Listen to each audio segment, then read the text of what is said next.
La Iglesia de Restauración lo invita a compartir un tiempo con la Palabra de Dios, de la mano del pastor Walter Escalante.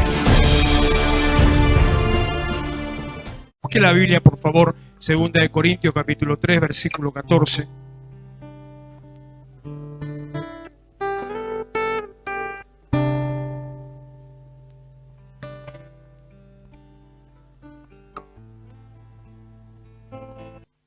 Segunda de Corintios capítulo 3, verso 14.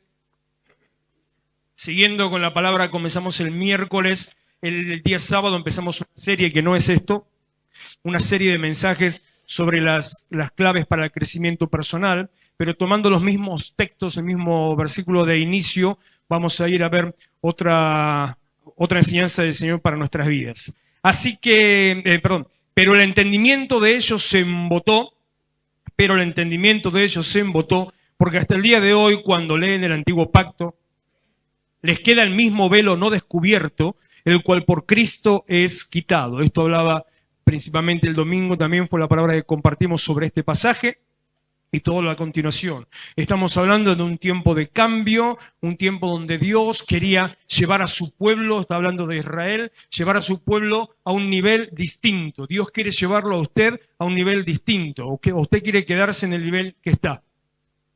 Si usted quiere quedarse donde está, si le gusta el lugar como está, si ya las cucarachas ya las conoce, las saludas por su nombre, si se hizo amigo de la necesidad, del fracaso, bárbaro.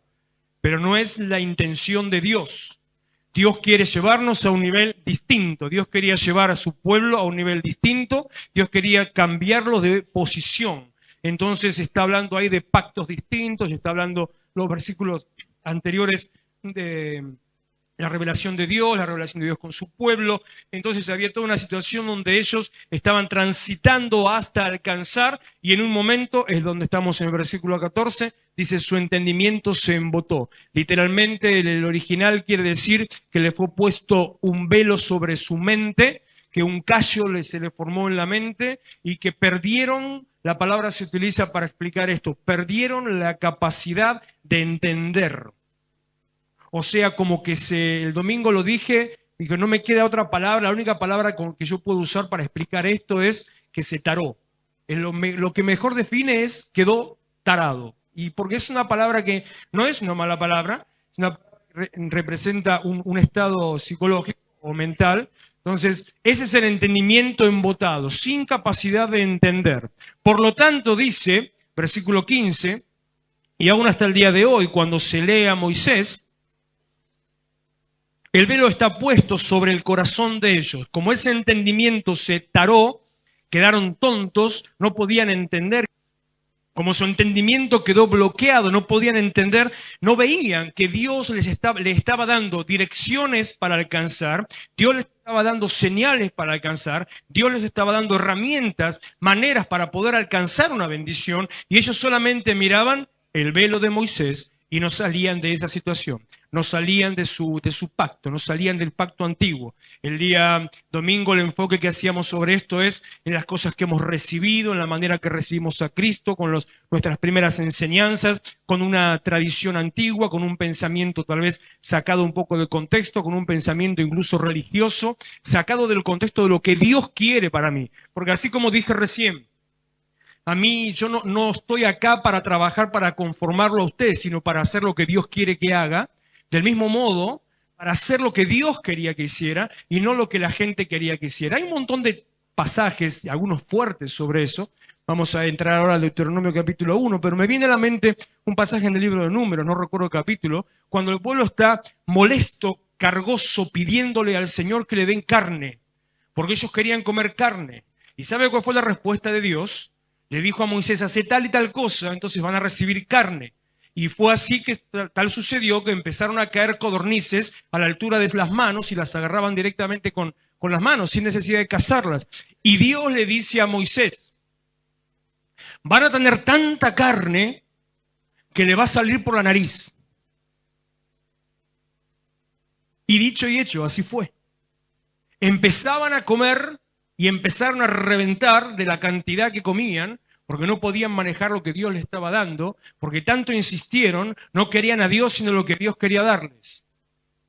Entonces no caigamos en esos mismos errores. Deuteronomio capítulo 1, versículo 2. 11 jornadas hay desde Horeb, camino del monte de Seir, hasta Cades Barnea. Y aconteció que a los 40 años, en el mes 11, el primero del mes, Moisés habló a los hijos de Israel conforme a todas las cosas que Jehová le había mandado acerca de ellos.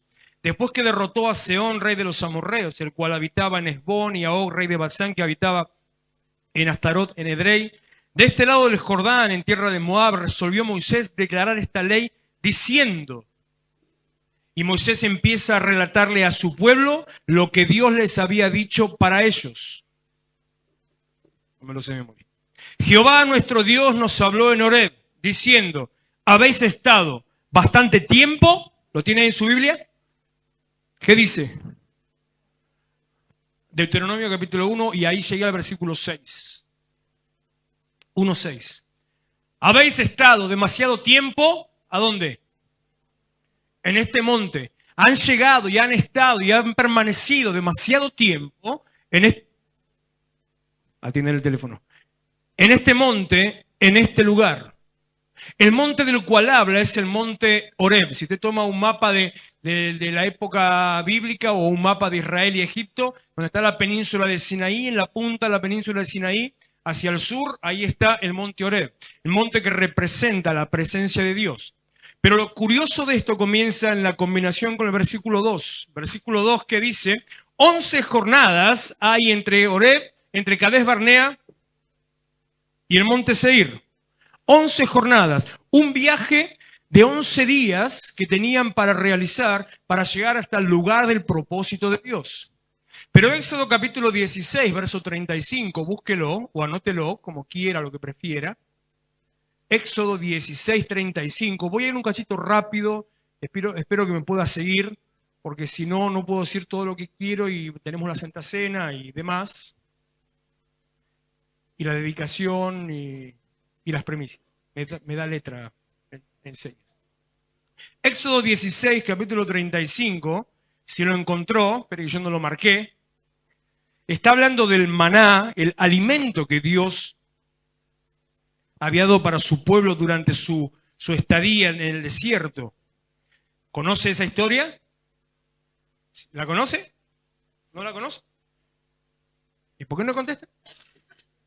16:35, cuando cuenta toda la historia alrededor del maná, dice, así comieron los hijos de Israel maná 40 años hasta que llegaron a la tierra habitada. Maná comieron hasta que llegaron a los límites de la tierra de Canaán. Si yo eso lo leo en combinación con Deuteronomio capítulo 1, versículo 2, me está diciendo que un viaje de 11 días a ellos les llevó, ¿cuánto? Una caminata, porque era la única manera, pero una caminata de 11 días a este pueblo les llevó 40 años. Cuando usted toma un mapa, si se hace un estudio bíblico, o si tiene alguna de las Biblias tradicionales que tienen los mapas de las historias bíblicas, si usted mira ahí y si encuentra el mapita que dice el transitar del pueblo de los judíos en el desierto, va a ver más o menos graficado cómo es lo que hicieron. Y va a ver que parece que está perdido, parece que era la viborita del Nokia 1100. Salen de un lugar y van para todos lados en un camino que era en línea recta. Ellos dan vueltas y vueltas y vueltas y vueltas y vuelven a un lugar. Y en un momento determinado, que es cuando llegan al monte Horeb, en el monte Horeb ahí se detienen y es donde más tiempo reposan y empiezan a girar alrededor. Éxodo capítulo 3, Éxodo 3, versículo 1.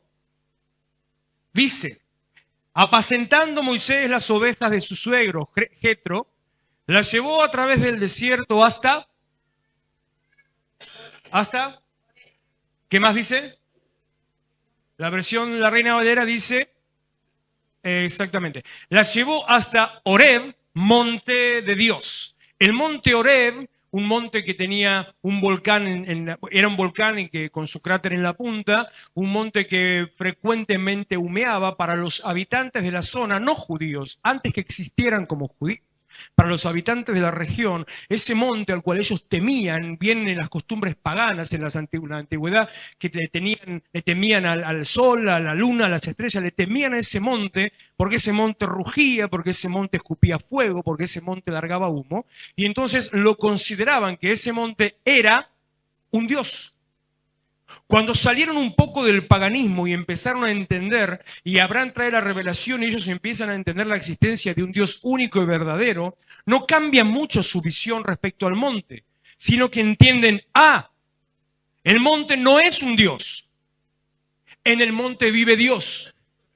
Entonces cambiaron un poquito esa revelación, pero era la misma relación que tenían con el monte. Entonces era el lugar hacia el cual servía como referencia. Moisés tenía que llevar a través del desierto las ovejas de su suegro, era el trabajo, él era el pastor de esas ovejas, tenía que buscar el alimento fresco y en toda su caminata tenía una dirección, una meta, un destino. Y el destino de las ovejas es el monte de Dios. El destino de la iglesia, el destino del pastorado, el destino del liderazgo, el destino del trabajo del liderazgo tiene una sola meta a alcanzar, un solo destino a tocar. Y ese destino es llevar a las ovejas, llevar al rebaño hacia el monte de Dios, hacia el encuentro con Dios, para tener relación con Dios, para vivir con Dios.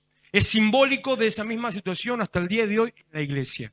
Entonces, Horeb representa al monte de Dios. Así que podemos entender en realidad que Israel, después de dar vueltas, llega a Horeb y ahí se achanchó. Llegaron al monte de Dios. Llegaron al lugar de la presencia de Dios, llegaron al lugar de los temblores, llegaron al lugar del humo, llegaron al lugar del fuego, llegaron al lugar donde todo tiembla, donde Dios está habitando, y ahí se quedaron. Sumado a eso, el Señor, no lo voy a relatar ahora todo el viaje al desierto, ni le voy a mandar muchos más versículos para no marearlos, pero el Señor le iba dando instrucciones respecto de en qué momento y de qué manera el pueblo tenía que levantar campamento y avanzar, y cuándo tenía que detenerse y acampar. Y había unas situaciones muy claras sobre la presencia de Dios que los guiaba. Si ahora se levantan, ahora se quedan. Avanzan, se detienen. Y así es como iban andando. Pero más de la mitad de su viaje quedaron dando vuelta alrededor del monte de Dios. Nosotros podemos sorprendernos. Yo no sé si usted capaz que se puede sorprender. Yo ni en esas cosas perdí mi capacidad de asombro. ¿Cómo puede ser que un pueblo que vivió en la esclavitud sale de esa esclavitud? Durante 40 años fue alimentado, pero durante 40 años transita todo ese lugar, un lugar que se recorría en 11 días. ¿Cómo puede ser que se hayan quedado detenidos y hayan empezado con conflictos, y hayan empezado con discusiones, y hayan empezado con problemas entre ellos, y hayan empezado con rebeldías, con rebeliones, haya aumentado el pecado? Cuando ahí nomás del otro lado era llegar a cruzar el río y ya estaba la tierra que Dios les había hablado. ¿Cómo puede ser que teniendo la bendición tan cerca, se detuvieran y se achancharan y se aplastaran en el monte de Dios? Y yo pienso eso y miro a ellos y digo, ¿cómo puede ser que hagan eso? Y enseguida un llamado a la realidad me dice, ¿y qué diferencia hay con nosotros? ¿Qué diferencia hay en mi vida? ¿Qué diferencia hay en su vida? Vivimos en una época de esclavitud, Dios nos saca de la esclavitud del pecado, la esclavitud de la mediocridad, la esclavitud de la indiferencia. Dios nos saca. Usted vivía en una época de un pensamiento ajeno, usted vivía en una época de un pensamiento fuera de Dios, usted vivía desconectado de la realidad de Dios. Y quiero decir, no solamente porque sepa que Dios existe o no, sino desconectado totalmente, sin tener ningún tipo de relación con Dios. De ahí es arrastrado, rescatado. Jesús hizo la obra a través de su muerte, a través del acto que en esta noche vamos a recordar. Él nos rescata, nos saca de ese lugar y nos lleva hacia una tierra nueva, a la tierra prometida, a la tierra, como dice, hablando de Israel, a la tierra en la que fluye leche y miel, prosperidad, bendición, abundancia, todo lo que vos quieras. Salimos de Egipto, salimos de la esclavitud, dejamos de ser esclavos, empezamos a recibir bendiciones y de golpe solamente andamos peleando entre quienes se reparten las bendiciones en el desierto. Solamente empezamos a discutir en qué lugar del desierto me acomodo mejor, o dónde hay más sombra, o dónde hace menos calor. Y empezamos a pelear porque este rincón del desierto es mío, aquel rincón del desierto es tuyo, y mejor desierto es el mío que el tuyo. Pero usted no se da cuenta, no termina de ver Y aunque el desierto del otro sea mejor que el suyo, o el desierto suyo sea mejor que el del otro, seguimos viviendo en el desierto. Y el llamado de Dios cuando rescata al pueblo, no les dijo a través de Moisés, cuando Moisés discutió con Faraón, cuando 10 veces lo enfrentó cara a cara, cuando ya buscaba la muerte, cuando pasaron todas las plagas. No hizo todo eso para decirle al pueblo, dice el Señor, salgan de su tierra que los llevo al desierto. Bueno, primero no hubieran salido. Si a usted alguien le dice, entregue su vida a Cristo que va a pasar necesidad, ¿qué hace? Capaz que después le pasa, no importa, pero eso digamos como una circunstancia. Si lo dicen de esa manera, ¿qué hace?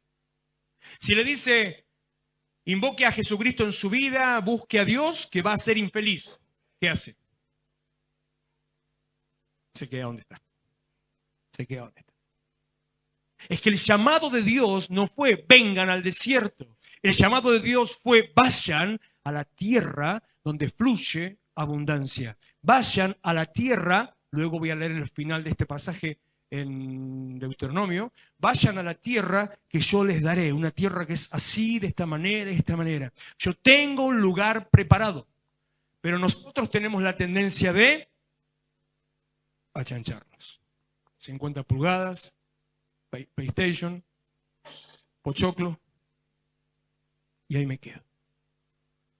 Sale Noé con su familia del arca. Pasaron el año y medio ahí en medio de en la inundación. No era la del Río Salado ni la de Luján, pero era más o menos igual.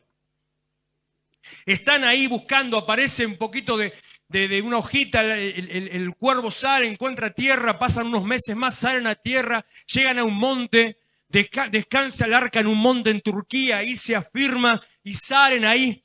Imagínense un año metido ahí adentro, la baranda, todo que había dentro de ese lugar. Ya de por sí la humedad que tendría esa madera, pero después, a segundo tiempo, tercer tiempo, cuarto y vestuario incluido. Salen de ahí, sale Noé con su familia, llegan a ese lugar, se asientan y Dios le habla. Y Dios, que no es inocente, Dios que siempre renueva las oportunidades, le vuelve a dar la misma instrucción que le dio a Adán, diciéndole, fructificad, multiplicate, llenad la tierra y sojuzgadla. Entonces sale Noé, ¿y qué hizo? Plantó una viña, puso su carpa, se emborrachó, se quedó ahí, dijo, qué linda que está la tierra acá. Pero no era la idea del propósito de Dios. La idea de Dios no es traerte a ningún lado, la idea de Dios es llevarte a una bendición. Pero muchas veces nos conformamos con que el Señor nos sacó de un lugar y nos trajo al lugar de tránsito, al lugar de destino. Nos trajo, es como si usted estuviera viviendo en un colectivo, que más o menos los mismos olores que en el arca. O como si estuviera viviendo adentro del subte, o en el tren de la línea que le guste. Usted vive ahí adentro, está así, en tránsito constante, y está incómodo, y lo apretan, y lo empujan, y lo pisan, y le roban. Y todo lo que pasa en un tren. Y otras cosas más. Y usted está incómodo y protestando contra todo el mundo, pero no se da cuenta que el tren, el subte, el colectivo, no es el lugar de la habitación. No es el lugar final, no es la meta a alcanzar, es solamente un lugar de tránsito. Cuando el Señor nos saca de la tierra de esclavitud, cuando el Señor empieza a bendecirnos, estamos todavía en un lugar de tránsito. El problema que tenían los judíos, el problema que tenía Israel en esa época, cuando llegan hasta Horeb y ahí se quedan, es que ellos tenían una mentalidad de desierto. No tenían visión de a dónde llegar. Se miraban a sí mismos y tenían un mal concepto de sí mismos, o un concepto bajo de sí mismos. Pensaba que no iban a alcanzar, que no podían alcanzar, que no podían llegar. Se conformaban con lo que la palabra dice, que el Señor eligió a lo vil y menospreciado para avergonzar a lo sabio y entendido. Entonces, como le dije hace ya un mes atrás, o más, no recuerdo, entonces, qué bueno que el Señor me sacó para avergonzar. Qué bueno que soy vil y menospreciado y Dios me eligió. Dios llamó a lo que no es para avergonzar a lo que es, y acá estoy yo.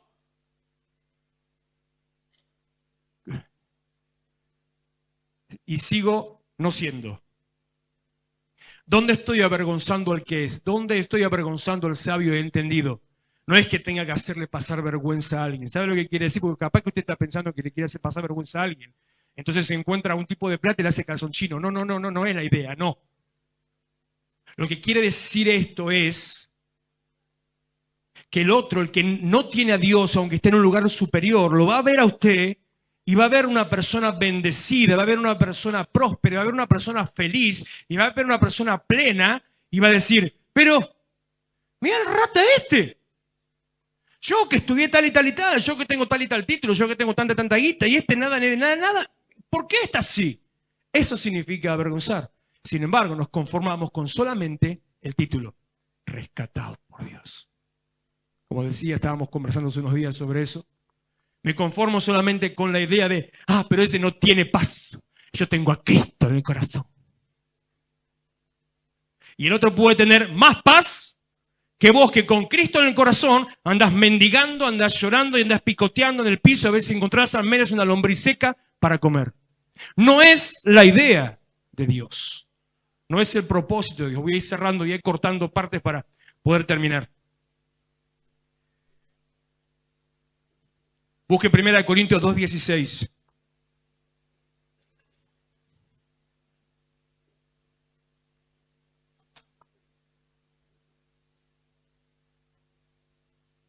Esto me hizo un poco de cortocircuito hoy. Tuve que hacer un replanteo de algunas cosas en mis pensamientos. Porque entonces yo me pregunto, y yo le pregunto, ¿qué es lo que necesitamos acaso? ¿Necesitamos un cambio de mente? Si tenemos una mentalidad de desierto, si tenemos una mentalidad de empobrecimiento, si tenemos una mente de fracaso, si tenemos una mente de necesidad, ¿será que necesitamos un cambio de mente? ¿Usted qué me dice? ¿Qué le parece? ¿Qué le parece? ¿Necesitamos cambio de mente o no? No se anima, tienen miedo, como me ven enojado ni se animan a contestar. Y claro, yo decía lo mismo, necesitamos cambio de mente. Y sin embargo, hoy entendí que no. No necesitamos un cambio de mente. ¿Lo tiene ahí? ¿Encontró ahí el 1 Corintios que le dije recién? ¿Qué dice? Tenemos, no tendremos. Tenemos la mente ¿de quién? De Cristo. Tengo. Hola, usted tiene. Golpéese en la frente para despertarla, pero usted la tiene. Tenemos la mente de Cristo. Entonces no se trata de que necesite un cambio de mente. Se trata que despierte la mente. Se trata que renueve mi mente. Porque tengo la mente de Cristo, pero como la alimento con cualquier cosa menos lo que alimenta la mente de Cristo está pobre, raquítica, desesperada, pidiendo un poco de aire, y solamente mi mente de fracaso, mi pensamiento negativo, mi pensamiento de baja estima es el que lo está tapando. Pero Romanos capítulo 12, versículo 2, cómo me gusta ese texto, lo vuelvo loco con esta historia. Dice, transformados por medio de la renovación de su entendimiento. Transfórmense renovando su pensamiento. Así como ese pensamiento estaba embotado y habían perdido la capacidad de creer, renuévense, transfórmense a través de la renovación del entendimiento. ¿De entender qué? De entender que Dios puso en nosotros esa mente para llevarnos a un destino distinto. Termino diciéndole, versículo de Deuteronomio, volvemos capítulo 1, versículos 7 y 8. Deuteronomio 1, del 6 al 8 voy a leer. El 6 es el mismo que leí antes. Jehová nuestro Dios nos habló en Horeb diciendo, habéis estado bastante tiempo en este monte. Vuélvanse y vayan al monte del Amorreo y a todas sus comarcas, en el Arabá, en el monte, en los valles, en el Negev, y junto a la costa del mar, a la tierra del Cananeo y al Líbano, hasta el gran río, el río Éufrates. Miren, versículo 8, miren, yo les he entregado tiempo pasado. ¿Conoce algo de conjugación de verbos? ¿Conoce algo de tiempo? Modo indicativo, pretérito, no sé cuál. Tiempo pasado. Yo les he entregado. No dice les entregaré. No dice les entrego ahora. No dice puede ser que le entregue. No dice si es más lindo. No dice si sos lindo. Si dijeras sos lindo, estamos fritos. No dice si sos bueno.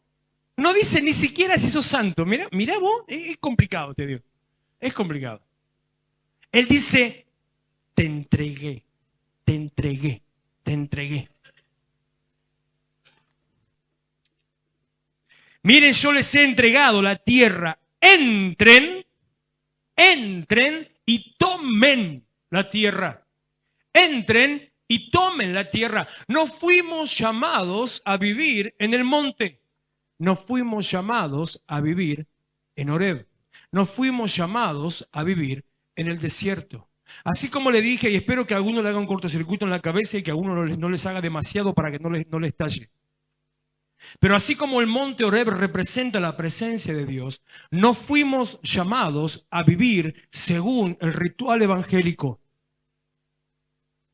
No fuimos llamados a vivir conformándonos con lo que Dios hizo. No fuimos llamados a vivir las 24 horas simplemente dándole gracias a Dios por lo que hizo, postrado en un lugar y mirando hacia el cielo. Por eso dije, a alguno le va a hacer un chisporteo en la cabeza esto. No estoy diciendo que no tiene que orar. Porque la Biblia dice, oren sin cesar. Lo que estoy diciendo es, usted no es una monja de clausura. Lo que estoy diciendo no es un monje tibetano ni un franciscano. Lo que le estoy diciendo es, Dios no lo llamó a un voto de pobreza y de castidad. Lo que le estoy diciendo es, Dios no lo llamó a abandonar su familia, sus posiciones y sus tierras y a golpearse con cadenas. No. Dios no lo llamó a tener una vida religiosa. Dios lo llamó a conquistar. Dios lo llamó no a permanecer. Ay, qué difícil, pastora. ¿Cómo digo esto? No lo llamó a... No, busco palabras, no es confianza. Mira, no lo llamó a vivir encerrado bajo la burbuja de la presencia de Dios, sino que dice que lo llamó a llevar la presencia de Dios. ¿Entiende la diferencia? Que donde sea que yo vaya, esté llevando la presencia de Dios, para avergonzar a lo vil, a lo sabio y entendido, para que lo que es quiera ser lo que no es. Claro, es más fácil quedarme en un rincón poniendo cara de vinagre, encerrado en la presencia de Dios, que salir y llevar y que otro pueda reconocer en mí la presencia de Dios. Eso es más complicado. Pero no solamente que es más complicado, aunque así lo fuera, ese es el llamado. No fuimos llamados a estar, hemos sido llamados a conquistar. No fuimos llamados al encierro, fuimos llamados a la conquista, a la tierra que yo les voy a dar. Y termina, me corté ahí el versículo 8. Nos fuimos llamados a entrar y tomar. Usted tiene que entrar y tomar, cambiando su pensamiento por un pensamiento de conquista. Qué curioso, esa frase dice en la carpeta nivel 1 de la primera clase. Pensamiento de conquista. Salir del pensamiento de necesidad y fracaso y entrar y tomar el pensamiento de conquista. Porque Dios nos llamó a conquistar, a ser reyes sacerdotes, a ser príncipes gobernadores, a hacer luz a las naciones. Y algunos ni siquiera somos bajo consumo. A hacer luz a las naciones, que los otros puedan mirar y reflejar, y ver el reflejo, de la gloria de Dios en mi vida. Termino de leer el versículo.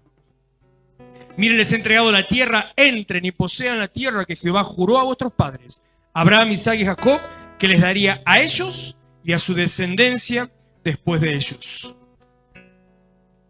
Terminaba Ahí cerra la Biblia. 2 Corintios capítulo 3, versículo 16, si no recuerdo, porque ya cerré la Biblia. Dice que ese velo que está sobre nuestros ojos, es quitado cuando Cristo se ha revelado.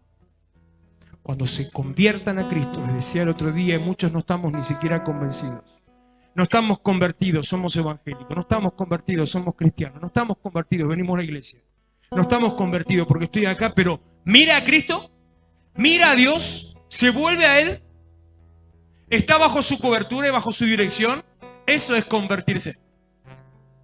Me preguntó una hermana el domingo, pastor, ¿y qué? En medio del culto, ¿y qué significa entonces convertirse? Volverse a Dios, mirar a Dios. ¿Mira usted a Dios? El mirar a Dios lo lleva a alcanzar ese destino de victoria. Póngase de pie, vamos a orar un instante y prepararnos para presentar al Señor. Iglesia de Restauración, Avenida San Martín 2324, Florencio Varela. Los esperamos los miércoles a las 20 horas, sábados 19:30 y los domingos, reunión de jóvenes a las 18 horas. Vení a encontrarte con tus sueños.